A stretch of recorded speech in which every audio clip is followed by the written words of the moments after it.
네, 오늘 이 새벽에 하나님께서 저희에게 주시는 말씀은 데살로니가 5장 1절부터 11절까지의 말씀입니다. 데살로니가 전서 5장 1절부터 11절까지의 말씀, 제가 받들어 봉독하겠습니다. 형제들아, 때와 시기에 관하여는 너희에게 쓸 것이 없음은 주의 날이 밤에 도둑같이 이룰 줄을 너희 자신이 자세히 알기 때문이라. 그들이 평안하다 안전하다 할 그때에 임신한 여자에게 해산의 고통이 이름과 같이 멸망이 갑자기 그들에게 이르리니 결코 피하지 못하리라. 형제들아, 너희는 어둠에 있지 아니하매 그날이 도둑같이 너희에게 임하지 못하리니 너희는 다 빛의 아들이요 낮의 아들이라. 우리가 밤이나 어둠에 속하지 아니하나니 그러므로 우리는 다른 이들과 같이 자지 말고 오직 깨어 정신을 차릴지라. 자는 자들은 밤에 자고 취하는 자들은 밤에 취하되 우리는 낮에 속하였으니 정신을 차리고 믿음과 사랑의 호심경을 붙이고 구원의 소망의 투구를 쓰자. 하나님이 우리를 세우심은 노하심에 이르게 하심이 아니요 오직 우리 주 예수 그리스도로 말미암아 구원을 받게 하심이라. 예수께서 우리를 위하여 죽으사 우리로 하여금 깨어 있든지 자든지 자기와 함께 살게 하려 하셨느니라. 그러므로 피차 권면하고 서로 덕을 세우기를 너희가 하는 것과 같이 하라. 아멘. 네, 저희가 데살로니가 전후서를 지금 살펴보고 있는데요. 이 데살로니가 전후서의 특징은 주님의 재림에 관한 내용을 언급하고 있다 하는 것입니다. 이 사도 바울이 쓴 서신들 중에 주님의 재림에 대해서 언급하는 부분이 7번 나옵니다. 그런데 고린도전서에 나오는 이 주님의 재림에 대한 언급을 제외하고는 이 모두 다 데살로니가 전후서에 다 나옵니다. 6번이 모두 데살로니가 전후서에 나오는데요. 데살로니가 전서에 4번, 그리고 데살로니가 후서에 2번이 언급되고 있습니다. 그래서 주님의 재림에 관한 바울의 사상을 알고 싶다 그러면 이 데살로니가 전후서를 보면 됩니다. 오늘 본문도 주님의 재림에 관한 내용입니다. 어제 본문인 4장 뒷부분에 주님의 재림에 관한 그런 내용이 나오는데요. 오늘도 이어서 그 내용이 나오고 있습니다. 특히 오늘 본문에는 이 주님의 재림에 관한 내용 중에서도요, 재림의 때와 시기에 관한 내용이 언급되고 있습니다. 언제 주님이 재림하실지에 대한 그 시기, 그 때가 언제인지에 대한 내용을 언급하고 있습니다. 1절 2절을 보시면은요, 1절 2절 이렇게 되어 있습니다. 형제들아, 때와 시기에 관하여는 너희에게 쓸 것이 없음은 주의 날이 밤에 도둑같이 이룰 줄을 너희 자신이 자세히 알기 때문이다. 사도 바울이 이야기하는 주님의 재림의 때와 시기, 이미 이 데살로니가 성도들은 다 알고 있는 내용이었다라고 언급을 하고 있습니다. 내가 굳이 때와 시기에 관하여 너희에게 쓸 필요가 없는데 그것은 너희가 자세히 알기 때문이다. 아마도 이 사도 바울은 데살로니가 교회를 세우고 그때에 데살로니가 성도들에게 이 내용도 가르쳐 주었던 것 같습니다. 주님의 재림의 때와 시기에 관하여 확실하게 알려주었던 것 같습니다. 언제 주님께서 임하시는가? 주의 날이 밤에 도둑같이 이른다. 이 내용을 너희가 알고 있다는 사실을 내가 알고 있다. 이렇게 이야기하고 있는 거죠. 주님의 재림은 밤에 도둑같이 임한다. 무슨 말입니까? 주님의 재림의 시기와 때를 모른다 하는 겁니다. 예상할 수 없다 하는 겁니다. 도둑같이 임한다는 것은 언제 올지 모른다는 것, 언제 올지 예상할 수 없다는 의미인데요. 주님의 재림의 때와 시기도 마찬가지입니다. 언제 임할지, 언제 주의 날이 임할지 알 수가 없다 하는 것이죠. 그것이 사도 바울이 이야기하는 내용입니다. 꼭 기억하시면 좋겠습니다. 주님의 재림, 종말의 날, 주님의 날은 언제 임할지 모릅니다. 도둑같이 임합니다. 사실 이 사도 바울의 이 이야기는 자기가 생각해낸 것이 아니라요, 예수님께로부터 배운 내용입니다. 주님께서 이미 그 내용을 가르쳐 주셨는데요. 마태복음 24장 36절에 보면 이렇게 되어 있습니다. 그러나 그날과 그때는, 이 종말의 때를 이야기하는데요, 그날과 그때는 아무도 모르나니 하늘의 천사들도 아들도 모르고 오직 아버지만 아시느니라. 예수님께서 이렇게 말씀해 주셨습니다. 예수님의 가르침입니다. 종말의 때, 주님의 날, 주님의 재림의 때, 그것은 아무도 모른다. 오직 하나님만 알고 계신다. 그렇게 가르치고 있습니다. 이 가르침을 사도 바울이 지금 전달해 주고 있는 거죠.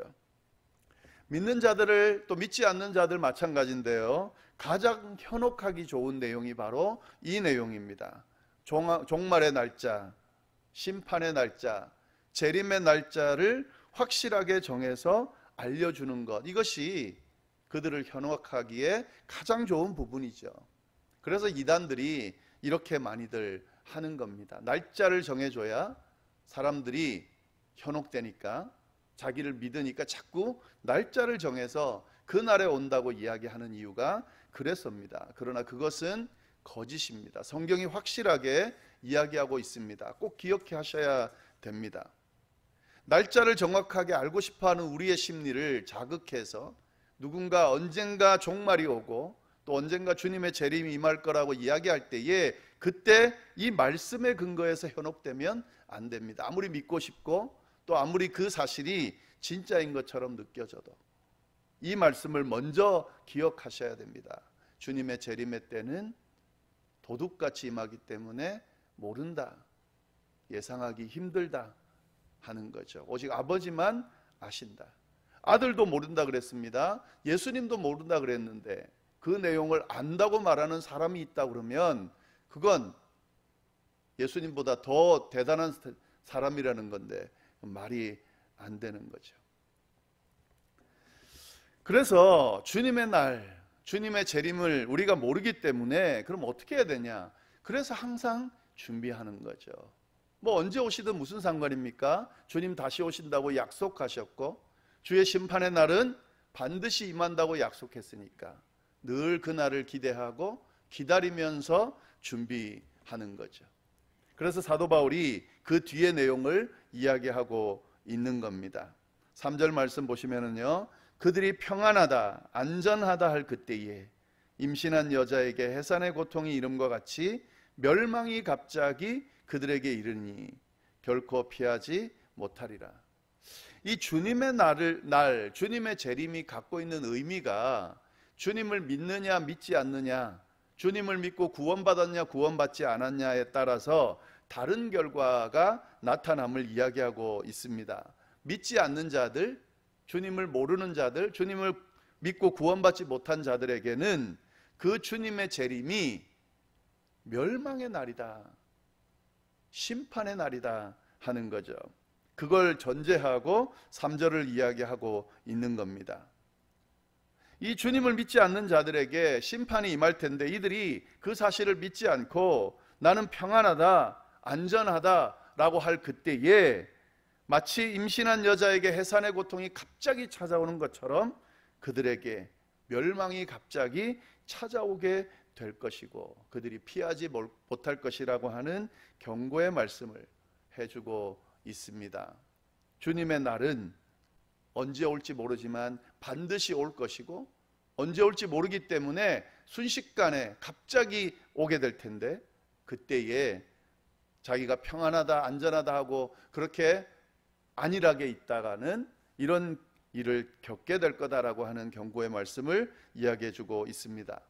그러면서 사도 바울은요, 믿는 자들, 성도들에게 또 이렇게 조언해 주고 있습니다. 형제들아, 4절 말씀, 너희는 어둠에 있지 아니하매 그날이 도둑같이 너희에게 임하지 못하리라. 조금 난해한 구절이죠. 주님의 날은, 주님의 재림은 도둑같이 임한다 그랬는데 성도들에게는 도둑같이 임하지 않는다 그랬습니다. 이 말은 뭘까? 믿는 자들에게는 사실 도둑같이 임하는 것이 아니죠. 왜냐하면요, 5절 말씀 보겠습니다. 다 빛의 아들이요 낮의 아들이라 우리가 밤이나 어둠에 속하지 아니하나니 그러므로 우리는 다른 이들과 같이 자지 말고 오직 깨어 정신을 차릴지라. 우리는 어둠의 자식이 아닙니다. 빛의 아들입니다. 그래서 빛 가운데 거하는 사람들입니다. 늘 주님을 기대하고 기다리는 사람들입니다.